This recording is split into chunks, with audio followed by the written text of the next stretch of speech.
ఎక్కువ కాదా చక్కని బాధ పక్కన చేరి నొక్కకపోతే పురుషుడి పుట్టుక చెడిపోదా పిక్కలు పెంచే పిక్కలు చూస్తే టక్కున రాదా టక్కరి సరదా ఉక్కిరి బిక్కిరి అయిపోతుంటే పులకవు పలకవు మర్యాద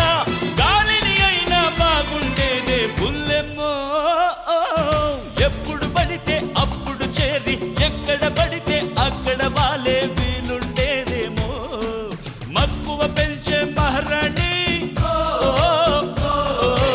ఎక్కువ చూపకే అందని ఔరా లేలా ఇది హౌరా మేళ నిలబడదేరా అది అమ్మడి స్టైల కదిలే వెన్నెల శిల్పంలో